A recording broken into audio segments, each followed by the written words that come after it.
शुभ मध्याह्न बच्चों।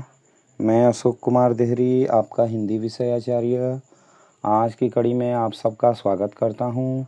आज हम कक्षा 10वीं विषय हिंदी के अंतर्गत पहला पाठ चंद्रगहना से लौटती बेर नामक जो शीर्षक है उसके अंतर्गत अभ्यास के प्रश्नों पर चर्चा करेंगे। तो आइए देखते हैं अभ्यास करने योग्य जो प्रश्न हैं उनमें कौन कौन से प्रश्न हैं। तो पहला प्रश्न हम लेते हैं। पहला प्रश्न है, अलसी के मनोभावों का वर्णन कीजिए। तो इसका उत्तर क्या होगा? अलसी के जो पौधे होते हैं वह पतले होते हैं। पतले होने के कारण उनकी जो देह है पतली जैसी लगती है। कमर को लचीली कहा गया है। अलसी मेड़ पर कहीं भी उग जाती है, इसलिए उसे अलसी हटीली कहा गया है। मतलब इसको जिद्दी भी कहा गया है। अन्य पौधों के साथ उगती है, इसलिए मिलकर उगी है, ऐसी भी भावना व्यक्त की गई है। अगला प्रश्न है, बीजन किसी व्यापारिक नगर से क्यों श्रेष्ठ है? प्रश्न नंबर दूसरा है कि बीजन किसी व्यापारिक नगर से क्यों श्रेष्ठ है? तो इसका उत्तर होगा विजन अर्थात निर्जन। तो विजन निर्जन है, शांत है, वहाँ की भूमि प्रेम पूर्वक वनस्पति उगाती है, इसलिए वह व्यापारिक नगर से श्रेष्ठ है। प्रश्न तीसरा है, काले माथे वाली चिड़िया किस तरह से मछली पकड़ती है? तो काले माथे वाली चिड़िया पोखर के ऊपर पंख फैलाकर उड़ती रहती है। पंखों के झपाटे मारकर मछली पकड़ लेती है। फिर चौथा प्रश्न है, बांधे मुरेठा शीश पर। इस पंक्ति के माध्यम से कवि क्या कहना चाहता है? मुरेठा माने पगड़ी, तो शीश पर सर पे पगड़ी बांधकर इस पर क्या कहना चाहते हैं? तो चने के पौधों पर खिले हुए चने के फूल ऐसे प्रतीत होते हैं जैसे सिर पर पगड़ी बांधी है। चने के खेतों का वर्णन इस पंक्ति में कवि ने किया है। अगला है, देखता हूँ मैं स्वयंवर हो रहा है, प्रकृति का अनुराग अंचल हिल रहा है। देखता हूँ मैं स्वयंवर हो रहा है, ठीक है, और अनुराग रूपी आंचल हिल रहा है। इन पंक्ति के माध्यम से इन पंक्तियों में प्रकृति के किस दृश्य की ओर संकेत किया गया है? तो इसका उत्तर है कि माघ के महीने में तैयार होने वाली सरसों की फसल का वर्णन कवि ने किया है। इसके माध्यम से प्रकृति में तेजी से होने वाला परिवर्तन तथा बढ़ते ग्रीष्म का वर्णन किया है। ठीक है, कहने का अभिप्राय क्या है? तो माघ का महीना है या फागुन का महीना है, माघ फागुन का महीना होता है जिसमें सरसों बड़ी हो जाती है, चारों तरफ हरियाली दिखाई देती है, तो ऐसा लगता है प्रकृति का स्वयंवर हो रहा है, उसमें परिवर्तन भी तो होते हैं। अगला है, प्रेम की प्रिय भूमि को अधिक उपजाऊ क्यों बताया गया है? प्रेम की प्रिय भूमि किसको कहा जाता है? तो निर्जन स्थान को कहा गया है, मतलब ग्रामीण क्षेत्र को। यहाँ पर वनस्पति की अधिकता है, जल की निरंतर प्राप्ति होती रहती है, इसलिए कवि ने प्रेम की प्रिय भूमि को अधिक उपजाऊ बताया है। अगला है, निम्नांकित पंक्तियों के भावार्थ लिखिए। इनका भाव व्यक्त करना है, भाव रूपी अर्थ व्यक्त करना है। तो क्या कहता है? एक चांदी का बड़ा सा गोल खंभा आँख को है चमकाता। तो इसका भावार्थ क्या होगा? तालाब के स्वच्छ जल को चांदी का बड़ा सा गोल खंभा माना है, अर्थात तालाब के बीचों बीच क्या हो रहा है? सूर्य की रोशनी पड़ रही है और वह रोशनी आँखों को चमका रही है। तो वह कैसा लगता है? तालाब के बीचों बीच चांदी का एक गोल खंभा गाड़ दिया गया हो। जल स्वच्छ होने के कारण चमकदार भी दिखाई देता है। अगला है, सून पड़ता है वनस्थली का हृदय चीरता, उड़ता गिरता सारस का स्वर। इसका भी भाव व्यक्त कीजिए। तो वनस्थली निर्जन होने के कारण सारस का स्वर ऐसा प्रतीत होता है मानो वनस्थली के हृदय को चीरकर गूंज रहा हो। पाठ से आगे भी कुछ प्रश्न हैं, उन प्रश्नों को आपको करने हैं। जैसे यहाँ पर पहला प्रश्न है,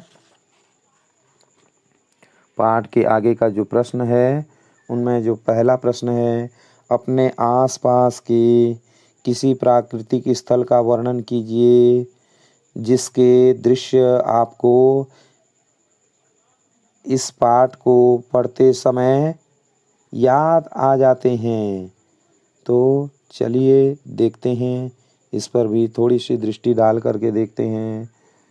जैसे अगर देखें तो एक जगह है जगदलपुर, कांकेर घाटी घूमते समय इस प्रकार का दृश्य याद आ जाता है।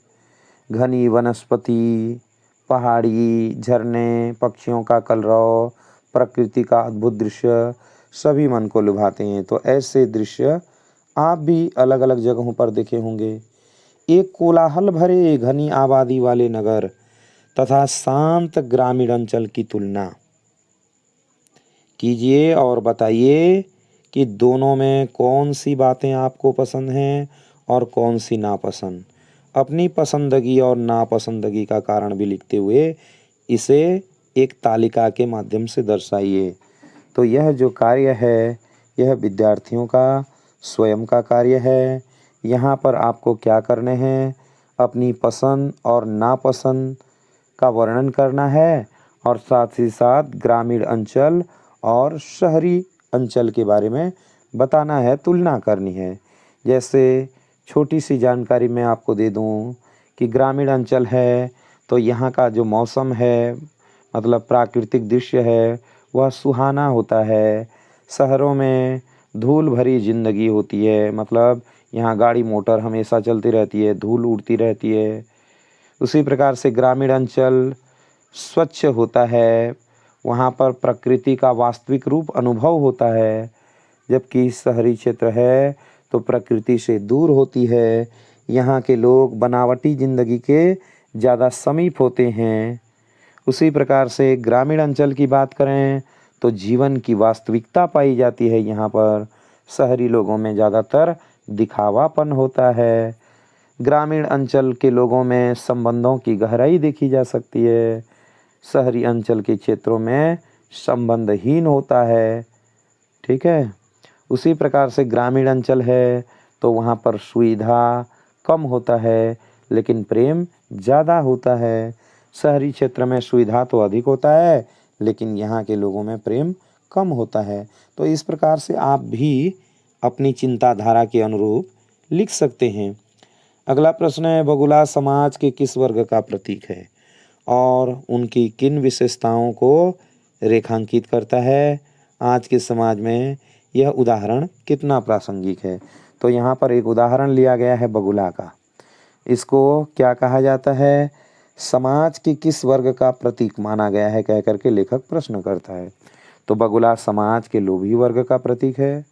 लोभी वर्ग ऊपर से बहुत सभ्य दिखता है किंतु शोषण के समय वह किसी प्रकार का भेद नहीं रखता। आज का समय बगुले के समान ही लोभी है। भाषा के बारे में भी कुछ बातें हैं जो यहाँ पर दी गई हैं।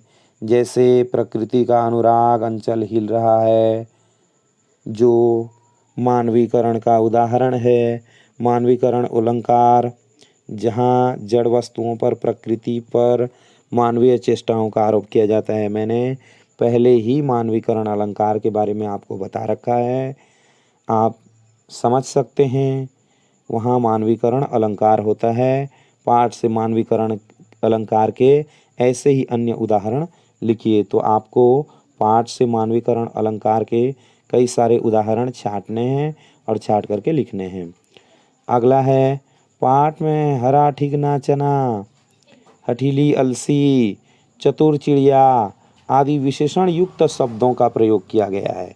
इसी प्रकार आप अपने आसपास के कुछ पौधों, पक्षियों, फलों या जीव जंतुओं को किस तरह के विशेषणों के साथ प्रस्तुत करना चाहेंगे, ऐसे 10 उदाहरण लिखिए।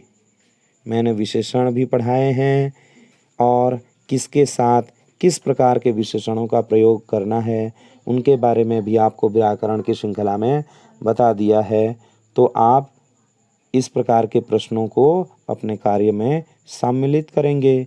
अगला है प्रयोजना संबंधी कुछ कार्य। प्रकृति के सुंदर चित्रण की अन्य कविताओं का संकलन कर पढ़िए और कक्षा में सुनाइए। तो इसको पढ़ करके कक्षा में सुनाने हैं। तो आप प्रकृति से संबंधित कुछ सुंदर कविताओं का संकलन कर सकते हैं और इसे अपने घर में भी अपने घर के बड़े लोगों को सुना करके उन्हें आनंदित कर सकते हैं।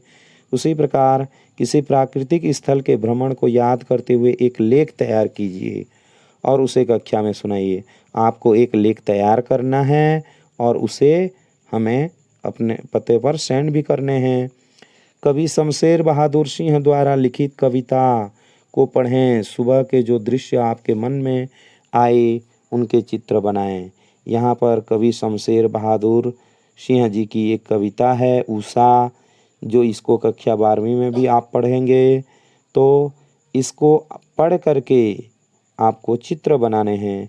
प्रातः नभ था बहुत नीला शंख जैसे, भोर का नभ राख से लिपा हुआ चौका अभी गीला पड़ा है, बहुत काली सील जरा से लाल केसर से कि जैसे धुल गई हो, स्लेट पर या लाल खड़िया चाक मल दी हो किसी ने, नील जल में या किसी की गौर झिलमिल देह जैसे झील रही हो और जादू टूटता है, इस उषा का अब सूर्योदय हो रहा है।